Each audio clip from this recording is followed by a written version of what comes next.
Hello everyone, welcome है आप सभी का आपके अपने चैनल तरु वाटिका में। दोस्तों, अब गर्मियों का सीज़न शुरू हो गया है और जो जिनके गार्डन में ये प्लांट्स नहीं है, जो सबसे सस्ते मिलते हैं और सबसे जल्दी लगते हैं, जो बिगनर्स हैं वो भी आराम से लगा सकते हैं। कोई इसके लिए बहुत ज़्यादा रूल्स रेगुलेशन की ज़रूरत नहीं है। आज मैं वो आपको 10 प्लांट्स बताऊंगी जिनको आप इजीली लगा सकते हैं और मरेंगे भी नहीं वो बिल्कुल भी। और 10, 20, 30 रुपए में आराम से आपको मिल सकते हैं। कुछ तो ऐसे प्लांट हैं, वो भी मैं साथ साथ बताऊंगी, जिनकी कटिंग आप नेबरहुड से लेकर लगा सकते हैं फ्री ऑफ कॉस्ट और आपके बहुत अच्छे से वो चलेंगे प्लांट्स। तो सबसे पहले हम लेते हैं बोलिवियन जू।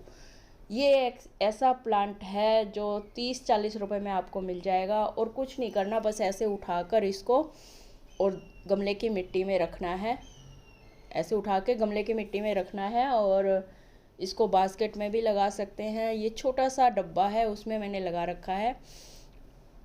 इतना मैं लेके आई थी नर्सरी से, और जबकि मेरी अब 4-5 बास्केट भरी हुई है। 2 तो ये हैं और 4 ऊपर भरी हुई हैं बास्केट। इससे बहुत जल्दी से फैलता है और जिस भी शेप में आप लगाओगे पोट के, वो ही शेप ये ले लेता है। फिर आता है हमारा सीडम ग्रास। अब देखिए इसमें ना ब्लूमिंग शुरू हो गई है और ये भी बड़े इजीली लग जाता है। ये मैं 2-3 कटिंग उत्तराखंड से लेके आई थी, गुमखल से, और ये मेरे 2-3 पोट में चल रहा है। इसमें तो बहुत अच्छा फैला हुआ है और दूसरे में थोड़ा लगाया था, तो ये भी अब धीरे धीरे फैल रहा है और आसानी से कटिंग से लग जाता है। और कहीं से भी आपको इसकी कटिंग भी मिलती है तो मेरी तरह आप लगा सकते हैं, या फिर खरीद कर भी आप इसको लगा सकते हैं। बहुत कॉस्टली नहीं मिलता है। फिर आता है हमारा फ्लावरिंग प्लांट, ये पर्पल हार्ट। पिंक कलर के छोटे छोटे फूल आते हैं इसमें, और ये देखिए ये मैंने कप की शेप में पोट में लगा रखा है। और आप इसको किसी भी छोटे से छोटे पोट में लगा सकते हैं, उसमें भी आराम से चल जाता है। ये बड़े पोट में थोड़े से लगा रखा है और आगे मैं दिखाऊंगी आपको कि बोतल कट करके मैंने उसमें लगा रखा है। किसी भी तरह से आप इसको डेकोरेट कर सकते हैं। थोड़ी देर के लिए, थोड़े 2-4 दिन के लिए इंडोर भी रख सकते हैं रूम में, जहाँ पर थोड़ी खिड़की के पास, जहाँ पर धूप आती हो थोड़ी बहुत। और ये बास्केट में भी लग सकता है, बास्केट प्लांट भी है। अभी तक मैंने 2-3 जितने प्लांट बताए हैं वो बास्केट प्लांट भी हैं, पोट में भी लग सकते हैं। किसी भी तरह से आप लगा सकते हो। ये देखिए मैंने बोतल में कट करके लगाया हुआ है। इस तरह से भी आप डेकोरेट कर सकते हैं अपने गार्डन को, इस तरीके से। और फिर उसके बाद आता है रियो प्लांट। इस तरह से वेस्ट प्रोडक्ट में भी आप डेकोरेट कर सकते हैं। ये है रियो प्लांट। इसकी पत्तियां बड़ी खूबसूरत होती है, डबल शेड में, एक तरफ ग्रीन और एक तरफ पर्पल। इसके होते हुए किसी फ्लावर की ज़रूरत नहीं है गार्डन में। और ये देखिए कितने छोटे पोट में मैंने लगा रखा है। बहुत ही छोटे पोट में ये चल जाता है, बहुत ज़्यादा बड़े पोट की ज़रूरत नहीं है। लैंड कवरिंग में भी आप इसको यूज कर सकते हैं।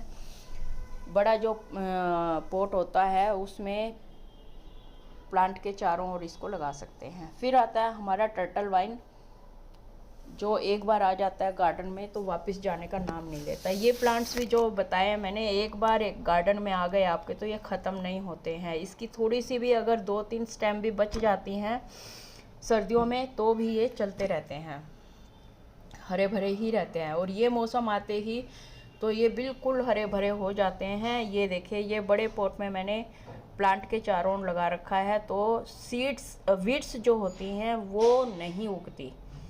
वीड्स उगने की जगह नहीं होती है और ये ही प्लांट फैलता है आपका। फिर आता है हमारा सिंगोनियम। सिंगोनियम कई वैरायटी में आता है। ये बड़े पत्ते का है, छोटे पत्ते में आता है और पिंक कलर में आता है और सिंगल कलर में भी आता है, ग्रीन में, बिल्कुल ग्रीन कलर का। काफ़ी वैरायटी आती हैं इसकी और हर वैरायटी लगानी बहुत इजी होती है। कटिंग से भी आप लगा सकते हैं, नॉर्मल सॉइल में भी आप कटिंग ग्रो कर सकते हैं। लेने के लिए जाओगे तो भी 30 रुपये में आपको अच्छा मिल जाएगा। ये सिंगोनियम प्लांट बहुत कॉस्टली नहीं है। अगर आप अभी मेंटेन कर रहे हैं, गार्डन को बना रहे हैं, तो आपके लिए ये बेस्ट प्लांट है। अगर बिगनर्स भी हैं तो भी बहुत अच्छे से आप इनको ग्रो कर सकते हैं, मल्टीप्लाई कर सकते हैं, इनकी कटिंग भी ग्रो कर सकते हैं और ख़रीद के लाओ तो भी 30 रुपये से ज़्यादा का ही आपको नहीं मिलेगा, लोकेशन वाइज भी। फिर आता है हमारा स्पाइडर प्लांट। इसको मकड़ी प्लांट भी बोला जाता है और इसके ऐसे बेबी प्लांट स्टेम पे लगते हैं, जो एक टाइम के बाद आप इनको अलग से सॉइल में लगा सकते हैं और प्लांट को मल्टीप्लाई कर सकते हैं। बहुत ईजी है इसको ग्रो करना और मल्टीप्लाई करना। और नर्सरी में ये 30 रुपये 40 रुपये में मिल जाता है। लोकेशन वाइज थोड़ा रेट में फ़र्क हो सकता है, लेकिन बहुत ही सही प्लांट है ये। बिगनर्स भी इसको लगा सकते हैं और बड़ी तेज़ी से फैलता है गर्मियों में। ये दूसरी वैरायटी है स्पाइडर प्लांट की, वेरीगेटेड, और वो सिंगल कलर में थी। और इस तरह से हम इस प्लांट को बास्केट में भी लगा सकते हैं, छोटे पॉट में भी लगा सकते हैं। बहुत ही इजी टू ग्रो प्लांट है। और गर्मियों में ये काफ़ी ग्रीनरी ऐड करता है हमारे गार्डन में और ज़्यादा कुछ नहीं मांगता है। सिर्फ एक बार, इस बार फरवरी में इसको अच्छे से फर्टिलाइज कर दीजिए, उसके बाद कोई ख़ास इसको फर्टिलाइज़र की ज़रूरत नहीं है। ये तुलसी जी का मेरा टोपियारी है।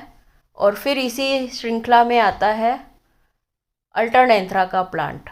अल्टरनेंथ्रा का प्लांट देखिए, अब जैसे जैसे गर्मी आती जा रही है तो इसमें फुटाव शुरू हो रहा है और ये गमला अब धीरे धीरे भर जाएगा पूरा। और जो स्टेम बाहर की तरफ लटकी हुई है उनको भी काट कर अगर हम साइडों में लगा देंगे इसके, तो ये बिल्कुल भरा हुआ लगेगा और बहुत अच्छा लगेगा। और धूप, अगर थोड़ी बहुत धूप इसको मिल जाती है तो इसके कलर में भी फ़र्क आ जाता है, लाल रंग के पत्ते हो जाते हैं इसके। और बहुत ही ब्यूटीफुल प्लांट है। जिनको बहुत ज़्यादा हाइट के प्लांट की ज़रूरत नहीं है वो इस तरह के प्लांट ग्रो कर सकते हैं, अल्टरनेंथ्रा। और फिर आता है हमारा इसी लाइन में मनी प्लांट। मनी प्लांट एक वास्तु के हिसाब से भी बहुत अच्छा माना जाता है। टेबल टॉप पर रखा जाता है ऑफिस में और इजी टू ग्रो है। एक पत्ते से भी इसको ग्रो किया जा सकता है और ऐसे वाइन के रूप में भी इसको चढ़ाया जा सकता है और स्टेम पे इसको इसके ऊपर भी इसको मोस्टिक पर भी चढ़ाया जा सकता है। इवन कि इसको मिट्टी में जो बड़े प्लांट हैं उनके चारों ओर भी इसको ग्रो कर सकते हैं ताकि वीड्स ना उगे। और ये प्लांट अच्छे से ग्रो हो जाता है ज़मीन के ऊपर, क्योंकि इसके जो रूट्स हैं, एरियल रूट्स, वो मिट्टी को पकड़ लेती हैं और सिंगल पत्ते से भी इसकी हो जाती है नया प्लांट तैयार। फिर आता है हमारा कोलियस का प्लांट। कोलियस का प्लांट भी 30-40 रुपये में मिल जाता है। बहुत ज़्यादा वैरायटी आती है कोलियस के प्लांट में, तो काफ़ी तरह के प्लांट आते हैं इसमें, वैरायटी कलरफुल। इनके रहते हुए फूल की ज़रूरत नहीं होती हमारे गार्डन में, और जिनके गार्डन में धूप नहीं आती उनके लिए ये सभी प्लांट बेस्ट प्लांट है। और आई होप आपको ये सब प्लांट अच्छे लगे होंगे और वीडियो समझ आ गई होगी। फिर मिलते हैं नए वीडियो में नए टॉपिक के साथ। तब तक के लिए बाय बाय, टेक केयर।